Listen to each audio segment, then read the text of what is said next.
மாங்காய் பச்சடிக்கு இப்போ மாங்காவை நல்லா தோல் சீவி நல்லா குட்டி குட்டி பீஸாக வெட்டி வச்சுக்கிறணும். கழுவி வெட்டி வச்சுட்டேன் நான். இப்போ அதுக்கு தேவையான பொருள் வந்து வெல்லமாவது நாட்டு சர்க்கரையாவது எடுத்துக்கலாம். மிளகாத்தூள், கருவேப்பிலை. இப்போ தாளிக்கிறதுக்கு எண்ணெய் ஊற்றியாச்சு. இப்போ அதில் கடுகு போட்டுக்கிறோம்.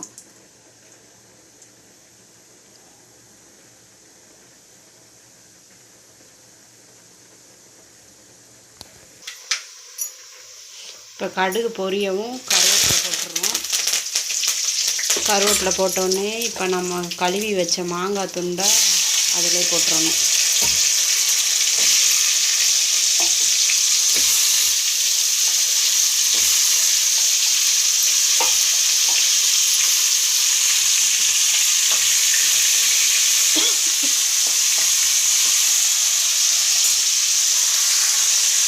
இப்போ மாங்காய் போட்டோடனே அதில் நம்ம இப்போ மிளகாத்தூள் அதிலே தூவி விட்டுக்கிறோம்.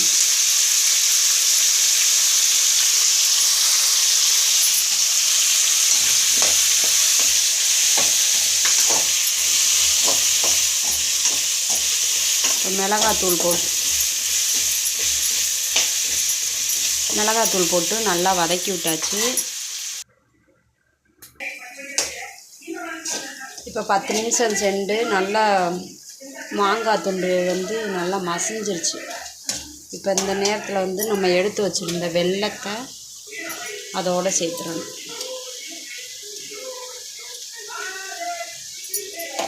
வெல்லத்தை இப்போ போட்டோம். இப்போ வெல்லம் போட்டு நல்லா அதோட அந்த பதத்தோடு நல்லா கிண்டணும். இப்போ நம்ம அந்த வெல்லம் போட்டனால நேரம் ஆக ஆக நல்லா அல்வா பதம் மாதிரி வரும். ஒட்டாமல் சட்டியில் ஒட்டாமே வரும்.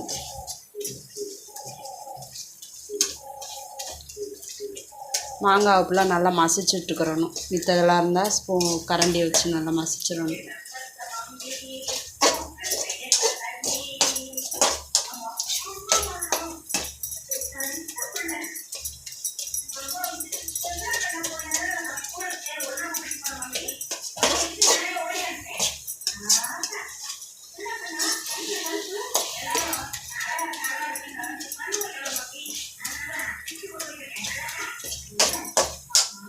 இப்போ உங்களுக்கு பார்த்தாலே தெரியும் நல்லா அல்வா பதமானி வருது. இதை நல்லா இன்னும் நல்லா கிண்டிகிட்டே இருக்கணும்.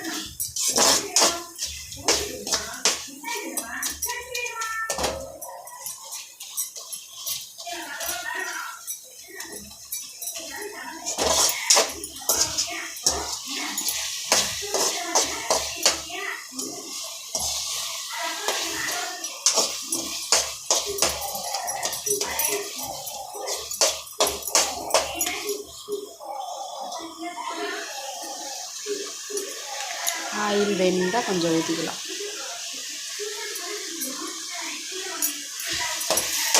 இப்போ நேரம் ஆக ஆக ஆயில் தனியாக பிரிஞ்சு வரும். அந்த பதத்தில் இறக்கிக்கலாம். இது இப்போ சாம்பாருக்கு வச்சு சாப்பிட்லாம். நல்லா டேஸ்ட்டாக இருக்கும். ட்ரை பண்ணி பாருங்கள்.